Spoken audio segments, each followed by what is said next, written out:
Welcome back to The Deep Dive. Today we are immersing ourselves in a pretty massive stack of sources, detailed biographies, internal military histories, analyses of the administrative state, that sort of thing. Right. And we're zooming in not just on, the figure of Adolf Hitler, but on the highly varied collection of men and women who actually designed, constructed, and, ruthlessly executed the policies of the Third Reich. Our mission today is to move beyond that maybe easy narrative of a lone dictator and explore the surprisingly diverse lives, professional paths, and ultimate crimes of these key figures. That's absolutely right. And this isn't just a deep dive into generalized ideology. It's really an examination of specialized professional functionality. We're looking at how the regime actually worked. Right, the mechanics. Exactly. We are tracking the complex mixture of, ambition, capability, and frankly, a moral vacuum that allowed it all to operate. We're looking for the paths that led seemingly disparate individuals, a decorated World War I pilot, a meticulous architect, a cynical lawyer, and even a promising young academic doctor. Yeah. To the very engine room of global conflict and mass genocide. They weren't just political fanatics. These were highly capable professionals whose specific skills were, leveraged and weaponized by the state. And that defines the central challenge for you, the listener. How do individuals whose expertise ranges from experimental film Leni Riefenstahl, to complex industrial logistical management like a Wilhelm Keitel, how do they become completely unified in purpose under a system that demands the systematic obliteration of morality? That's a huge question. We need to trace their specific professional journey, really, from respectable training right into the dark heart of the regime. Okay, let's unpack this and start with the veterans whose experiences in the First War really defined the internal power struggle of the sector. Yeah, to understand that early nucleus of the Nazi leaders, you absolutely have to start with the cataclysm that shaped their entire generation. World War I. That conflict, it forged the political beliefs and hardened the resolve of so many key figures, which then later enabled the internal violence used to secure state power. And that all culminated in the critical turning point, the Night of the Long Knives in 1934. Okay, let's begin with Ernst Röhm, head of the SA, the Sturmabteilung, the stormtroopers. He represented that violent street-level faction that Hitler eventually purged. His experience on the front lines was uniquely brutal, wasn't it? Oh, it was the definition of grinding trench warfare. Yeah. Röhm was, the quintessential hard-bitten veteran. He joined the Royal Bavarian 10th Prince Ludwig Infantry Regiment way back in 1906. Okay. He saw intense action very early on at Flame Level. In August 1914, his company was just decimated, almost immediate terrible casualties. Wow. Then in September 1914, fighting in Lorraine, a shell fragment hit him right in the face, shattered the bridge of his nose. It was a wound that left him permanently scarred. And that was just the start. I mean, the sources say he sustained more than a dozen wounds during the war. Yeah, something like that. Over 12 wounds. Yet he earned the Iron Cross First Class for outstanding devotion to duty and bravery. What kind of political view did that level of extreme devotion? A pretty radical one. Unlike a lot of officers who kind of retreated from politics, Röhm left the war believing that officers should be far more politically active. Given the staggering casualties 94% of active officers were killed or wounded, and what he saw is the imperial political pursuits of the old ruling class. So he jumped right into politics after the war. He poured that belief into immediate post-war action, joined the Freikorps, participated in the 1919 effort to encircle and capture Munich. He was right in the thick of it. So his political alignment led to conflict almost immediately then, even before the Nazi power. Correct. The Reich government definitely feared him. He was accused of weapons smuggling, racketeering, even murder by a Bavarian official, Deputy Erhard Auer. All this pressure led to his transfer and effectively his demotion when the Bavarian military got assimilated into the Reichswehr command. But he remained critical to Hitler's Reich, working tirelessly to consolidate all those numerous, often chaotic right-wing militia. How important was he really to forming Hitler's early power? Absolutely essential. He worked super closely with Hitler in 1923 to basically amalgamate these disparate groups into the Kampfbund, the Battle League. Okay. Then, after the failed beer hall put, while Hitler was in prison, Röhm founded the front band to maintain the structure of these fighting brigades. The conflict that ultimately killed him really stemmed from this deep structure. The military elite, the Reichswehr, they were terrified. The massive 2 million strong SA would just replace them entirely. And that gave Hitler the motive he needed for the purge, that internal threat. Yes. Röhm made the fatal mistake. He rejected submitting his men to the government's emergency force, the Notband. This was a direct threat to the established military hierarchy. It forced Hitler's hand, and he was supported by figures like Göring and Himmler, who saw their chance. They needed him gone too. They fabricated documents suggesting Röhm received French money for a coup. Röhm's arrest at Bad Wiessee and his subsequent execution in June 1934, That solidified Hitler's power completely. Röhm's entire career, from the trenches to leading the SA, it just demonstrated this foundational view that law and justice were, flexible, relative, and mostly secondary to questions of power. Okay, now we move to Röhm's chief rival, Hermann Göring. He occupied almost the polar opposite end of the WWI experience. Where Röhm was the infantryman, Göring had the aerial glamour. Göring's story is just marked by flamboyance. Total op. He skipped academics to join the military, became a celebrated WWI flying ace, eventually got the prestigious Pour le Mérite. The Blue Mac. That's the one. After the Red Baron was killed, Göring inherited command of the famed Jagdgeschwader, the legendary flying circuses unit. He just possessed this theatrical ego and a tremendous sense of self-importance. And he immediately translated that theatrical defiance into political action right after. He did. When the armistice was signed, he refused orders to surrender his aircraft nicely. He told his pilots, crash land them in Darmstadt, just to prevent enemy capture. It was a loud political statement. And he discovered he was a gifted orator too, railing against the post-war government in front of these rapt crowds. But his rapid rise was interrupted by a pretty significant personal catastrophe. Yeah, the injury he got during the beer hall putsch in 1923. He needed surgery in Innsbruck in 24. And that led to a catastrophic lifelong morphine addiction. Really changed things. Completely. This addiction forced him into years of exile across Europe, Austria, Sweden, Italy. He even met Mussolini in Rome during that. So how did this exiled, drug-addicted veteran manage to just return to Germany and instantly reacquire political power in the early 1930s? It seems remarkable. Well, through sheer wealth, opportunism, and just leveraging his connect, he used friendships he'd cultivated in the airline industry, specifically Lufthansa, to get employment and, crucially, vital party funding. And by 1933, he engineered this phenomenal power block. He didn't just take one job. He took three foundational ones: Minister without portfolio, Interior Minister of Prussia, and Reich Commissioner for Aviation, all at once. Why were those three specific roles so critical for consolidating that early notch role? Well, Interior Minister of Prussia gave him immediate direct control over the police forces in the largest German state, which he then quickly used for political, obviously. Right. Reich Commissioner for Aviation allowed him to secretly build up the Luftwaffe, getting around treaty restrictions. And Minister without portfolio, well, that was the title of a trusted insight. So he had the domestic security force and the future military infrastructure simultaneously under his control. And this massive power block put him on a collision course with Röhm's street power. Absolutely. Göring despised, not just for the potential military rivalry, but also his open homosexuality really offended Göring's sensibility. So to counteract Röhm's control of the street, Göring used his power as Prussian interior minister to create a secret police force. That was the Gestapo. It was. Göring created and consolidated the Gestapo's power, using it as a direct counterforce to the SA. Then, very cleverly, he transferred control of the Gestapo to Heinrich Himmler in 1934, just before the purge. Smart. Very smart. This maneuver allowed him to elevate his administrative ally, Himmler, to destroy his military rival, Röhm, cementing Göring's position as Hitler's senior surviving deputy. He played the game very well. So we move from two men really defined by the trauma of WWI combat Röhm, the street fighter, Göring, the celebrity pilot, to a man defined by the quiet discipline of the desk, Wilhelm Keitel. Keitel is fascinating precisely because he lacked all that charisma of his peers. He was a decorated WWI officer, yes, but he remained squarely within the post-Versailles Reichswehr, just a career administrator, not really an ideologue or a politician. He was known for his diligence, though. The sources mention a specific moment, an exposure to the Soviet Union that should have made him wary of war. Indeed. In 1931, he was seconded to the Red Army for a bit. Seeing the sheer geographical and demographic size of the Soviet Empire convinced him, quite deeply apparently, that Germany should never ever go to war with Russia. That sentiment stands in such stark, tragic opposition to the role he eventually took on as the chief logistician of WWII. It speaks volumes, doesn't it, about the corrupting power of careerism and just blind loyalty. Keitel was promoted under von Blomberg, but he was actually unhappy when he was asked to return to Berlin for a desk job. Right. Yeah, but nevertheless, he accepted the position as chief of the OKW, the Oberkommando der Wehrmacht, the High Command of the Armed Forces Junior,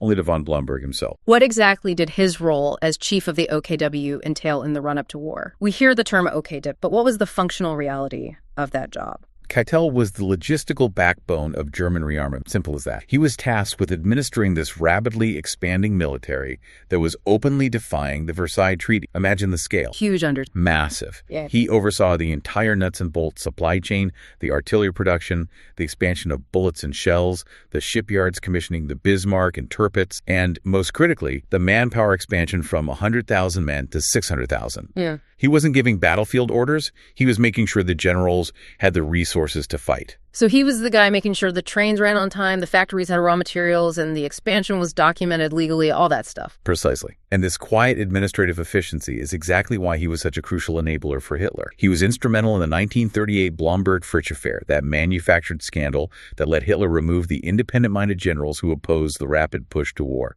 Keitel, known scornfully by other generals as Lackitel, little diminutive play on the word for lackey. Ouch. Yeah, for his timidity. He remained blindly devoted to Hitler, despite apparently being overworked and constantly arguing with the Führer over administrative details. But the loyalty was absolute. And that complete professional obedience extended to implementing heinous policies. His obedience was total. From 1938 onwards, he was directly involved in signing war crimes directive. During the war, he managed resource allocation to allies like Hungary and Romania. And crucially, after the failed July 20th plot in 1944, he oversaw the military court proceeding, ensuring the suppression and swift execution of thousands implicated in the coup attempt. Keitel was the essential, meticulous bureaucrat who institutionalized the war machine. Okay, so if Section 1 showed us the military and political operators defined by combat, Section 2 really reveals the administrative, ideological, and artistic infrastructure of the Reich. Right, the behind-the-scenes operators. Exactly. The non-military professionals responsible for shaping the public face, securing Hitler's authority, and mobilizing the economy from within that inner circle. Let's start with the administrative genius who kind of defined the chaotic, bureaucratic structure of the late Reich, Martin Bormann. His path, like Röhm's, started with extreme violence, but then transitioned quickly into paper-pushing power. Yeah. Bormann's early life involves him in the Freikorps and actually acting as an accessory to the notorious Thiem murders back in 1923. He coordinated a beating of a guy named Kadow that resulted in his death. Grim beginnings. Very. But his true, terrifying talent was his administrative capacity. He was an organizational workhorse. Hitler came to respect Bormann as an effective and honest aide, not really because of ideology, but because he was just incredibly capable of managing huge sums of money. He managed the party's finances. Yes. By 1932, his office was handling the party's 3 million mark insurance fund. His genius really lay in bureaucracy. He rose through the ranks as chief of staff to Rudolf Hess, but after the Night of the Long Knives, he was working directly with Hitler, helping compile the death lists and managing the sheer paperwork of terror. But his power wasn't overt like Göring's. It was all about controlling the flow of information. Absolutely. His position as the dictator of the anteroom was actually formalized in 1942. This meant that virtually all correspondence, all personnel appointments, all policy decisions had to filter through Bormann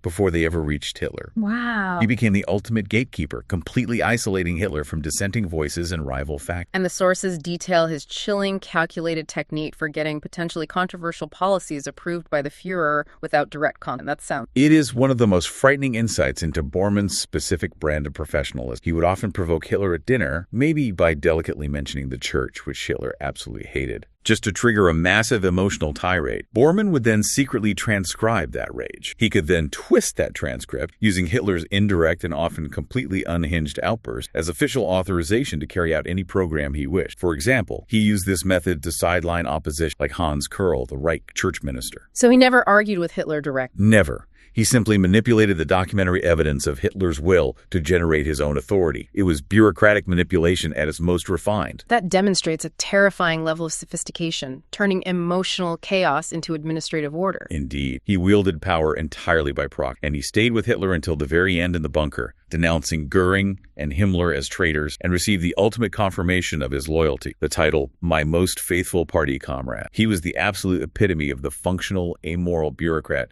who wielded total power via paper. Moving from the backroom manipulator to the man who choreographed the regime's public image, Joseph Goebbels. His personality seems really deeply rooted in a need to compensate for physical injury. Goebbels' entire psychology was just defined by struggle. He suffered from a club foot due to osteomyelitis, which led to lifelong insecurities, and this desperate need to compensate for his lack of physical prowess with intellectual and rhetorical dominance.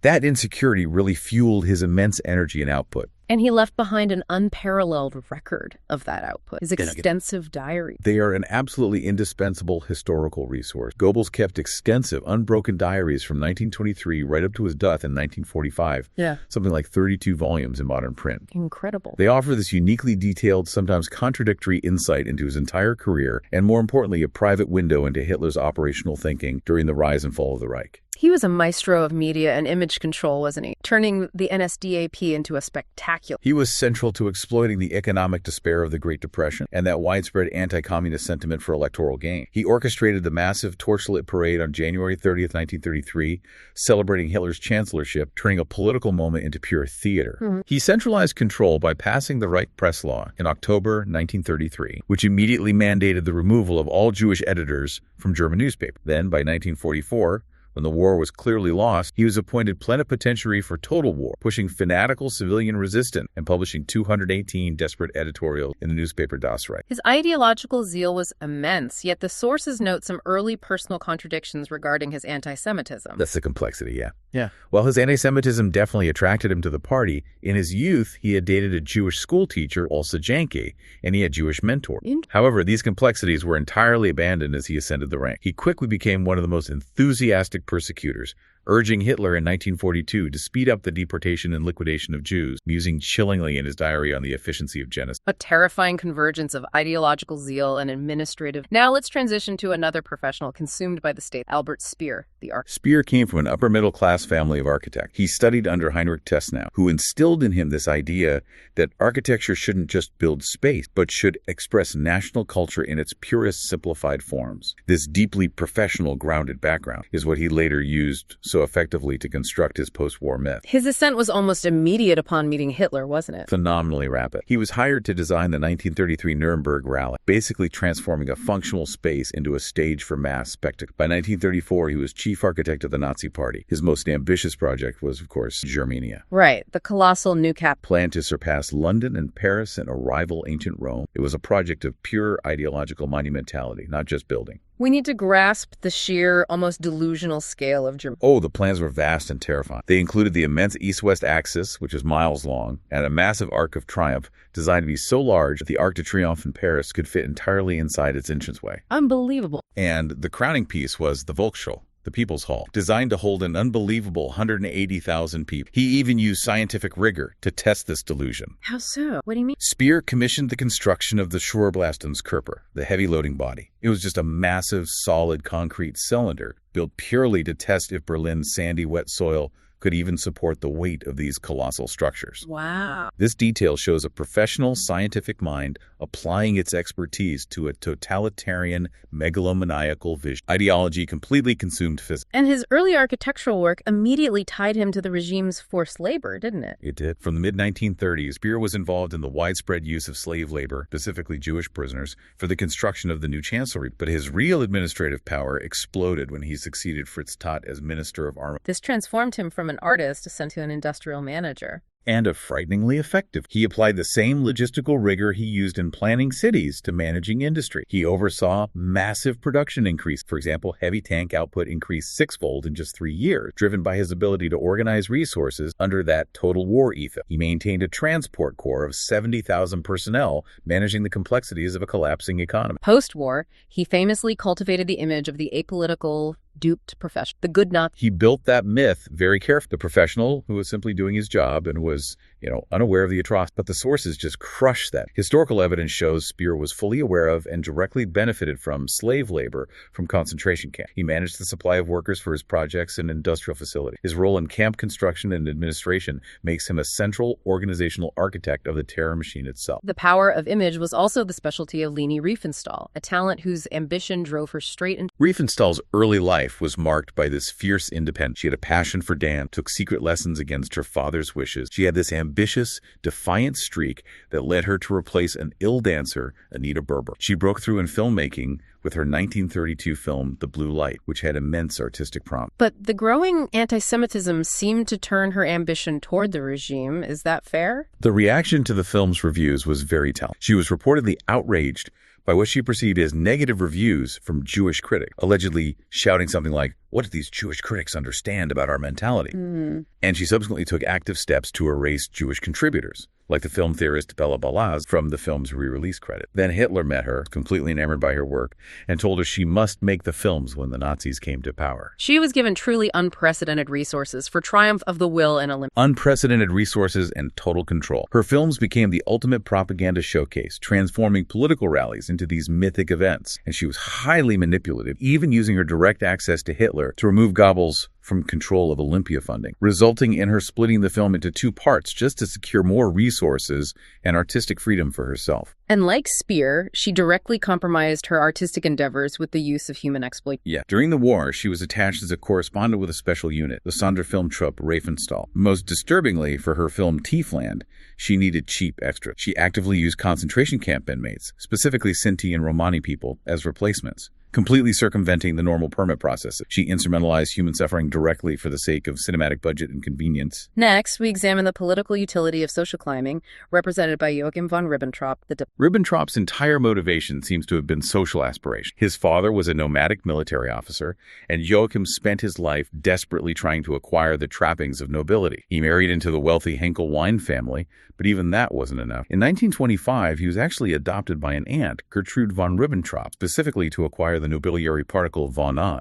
He literally bought his name. Wow. And he used his wealth and connections to buy his way into Hitler's inner circle, too. Precise. He hosted the critical meeting in January 1933, where Franz von Papen was persuaded to support Hitler's chance. Hitler liked Ribbentrop because, well, he always agreed with him. And crucially, Hitler believed that Ribbentrop's extensive but actually quite shallow travels made him qualified for foreign policy. Despite this closeness, his diplomatic career seems marked by incredible missteps and a real lack of sense. Oh, he was a diplomatic disaster as ambassador to Britain between 1936 and 37. He failed completely to secure the Anglo-German alliance Hitler desperately wanted. There are famous anecdotes. Him mistaking organ music at Durham Cathedral for the German anthem, giving a Nazi salute to King George VI, causing an international incident. Clueless? Pretty much. Yet his greatest diplomatic coup, which came right at the height of his power, was negotiating the Molotov-Ribbentrop Pact in 1939. The non-aggression pact with the Soviets, a huge deal. Yes. This act neutralized Russia, enabling the invasion of Poland and the start of WWII. It was a spectacular diplomatic betrayal, and really his sole major professional success on the global stage, solidifying his status between 1939 and 1940. Okay, before we move on to the architects of terror themselves, we should briefly touch on Eva Braun, who provides some important context to Hitler's curated personal. Yeah, Eva Braun's relationship with Hitler was defined by deep secret. Hitler cultivated this image of austerity and patriotic sacrifice, believing marriage would make him less attractive to his female supporter. Braun was the mistress, but she was kept hidden, excluded from diplomatic functions and public. The psychological cost of that enforced secrecy must have been immense. It seems it was. It led to serious mental health issues. She apparently attempted suicide twice in 1932 and 1935,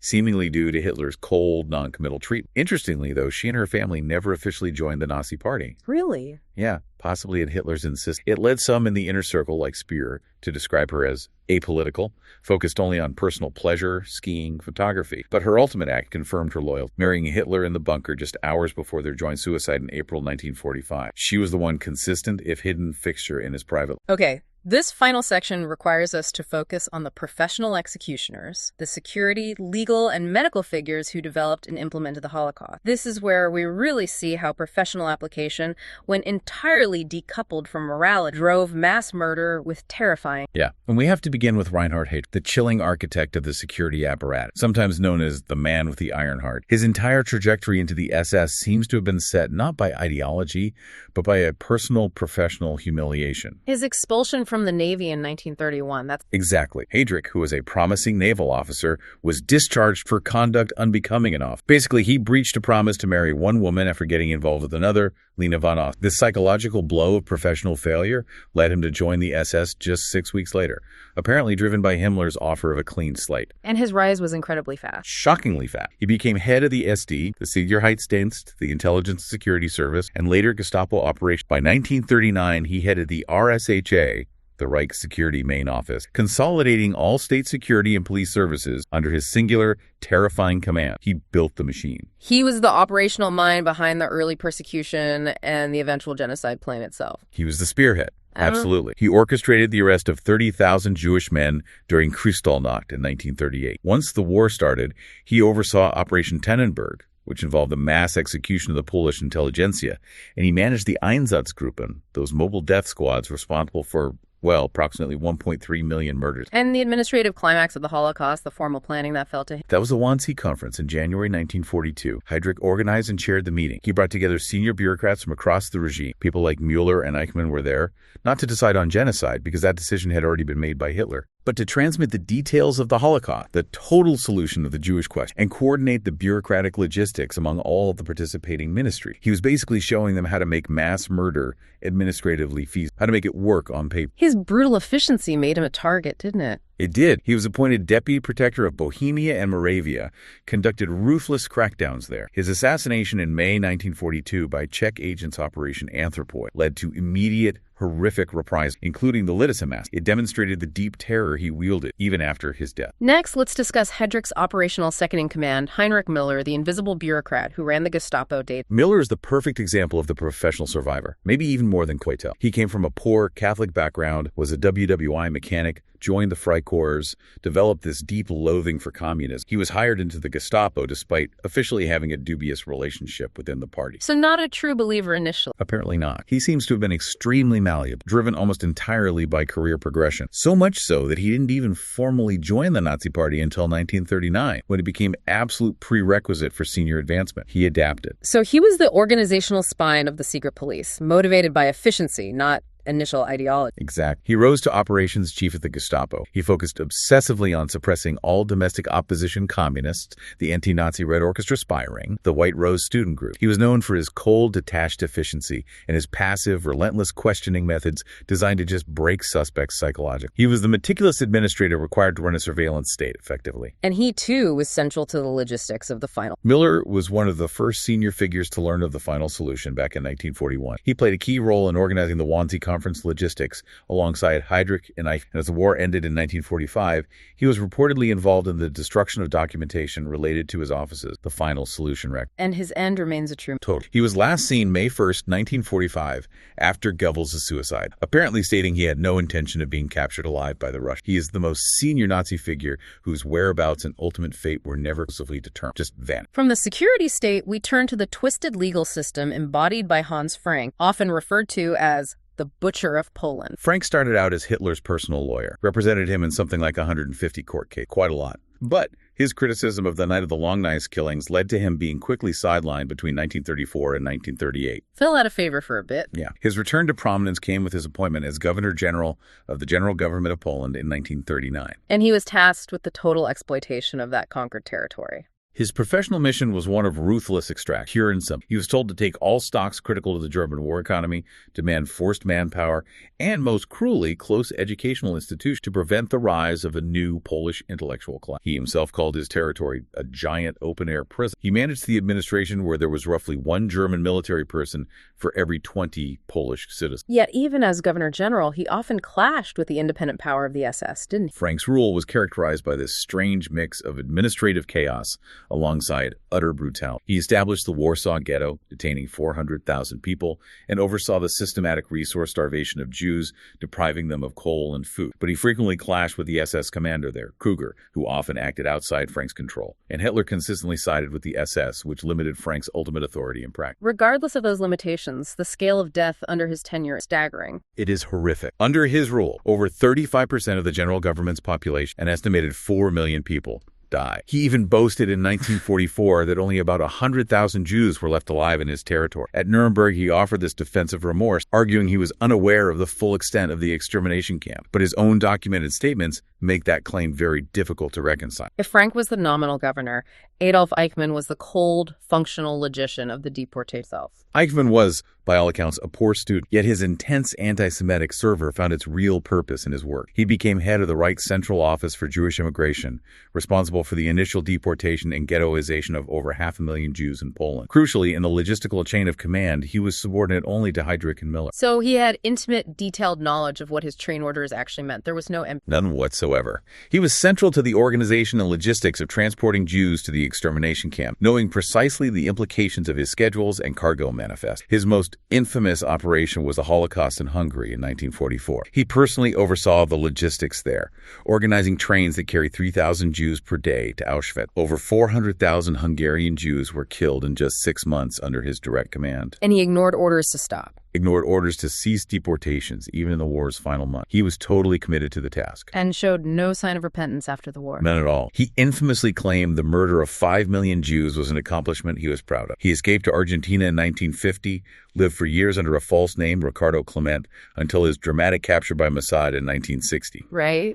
His trial in Jerusalem exposed the chilling, bureaucratic logistics of the Holocaust to the entire world, leading to his execution in 1962. Hannah Arendt's banality of evil concept really came from observing him. Finally, we must discuss Josef Mengele, the infamous angel of out who corrupted the specific professional discipline of medicine to serve racial ideology. Mengele actually started as a promising academic. His 1935 PhD focused on racial morphology, specifically lower jaw study, which was scientifically unproblematic for its time. His real descent into radicalism seems to have begun when he joined the Frankfurt Institute for Hereditary Biology and Racial Purity in 1937 under Professor Ottmar Freiherr von Verschuur. That's where he became fully steeped in Nazi racial. And once posted to Auschwitz, he treated it as an immense, cruel lab. He arrived in 1943 and became central to the selection process, standing on the ramp, pointing left or right, condemning thousands of new arrivals, especially children and the elderly, to immediate gassing. Witnesses noted his terrifying, detached enthusiasm. He would sometimes show up to perform selections even on his day off, as if it was just... What were the specifics of his brutal experiments? They sound almost unbelievable. He used hundreds of people for lethal injections and dissection. He studied Noma disease, a terrible gangrenous infection in the Romani camp, isolating patients and ruthlessly killing children just to harvest and study their organs and head. But he is most notorious, of course, for his obsession with identical twins. The twin obsession.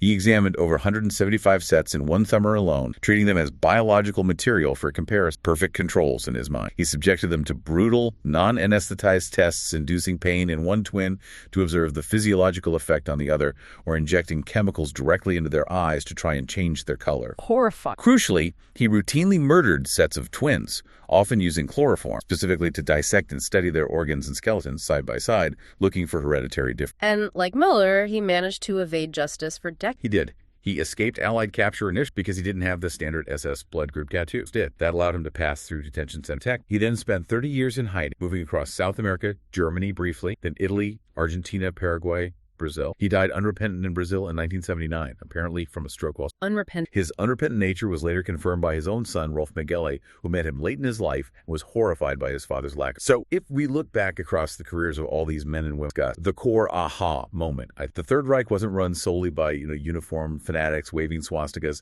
It was run by a terrifying convergence of existing professional talent. It's the synthesis of skills that's so chilling. The most effective and, frankly, frightening figures were often the adaptable administrators who were willing to leverage their specific non-military whether that was Speer's industrial logistic, Mueller's bureaucratic precision, or Mengele's academic medicine, ruthless, detached efficiency for the regime's most radicals. Exactly. Their professional function became totally decoupled from any sense of basic morality, transforming them into this cohesive engine of destruction. Keitel made sure the trains ran on time with bullets. And Eichmann made sure the trains ran on time with human beings. Bormann weaponized paper and rage. Riefenstahl weaponized film. It was the ability to manage millions of moving parts, whether they were construction sites, propaganda campaigns, or deportation skids, that truly sustained the monstrous mission. We see how quickly ambition and efficiency can be channeled and corrupted when applied within a totalitarian thought. This knowledge, I think, forces us to consider the resilience of those dark professional networks. I mean, considering how long figures like Mengele and Mueller evaded capture and how many people were willing to aid them across Europe and South America, what does the subsequent history of Hellas, of ideology, of account, and maybe which hide from just even after something profound to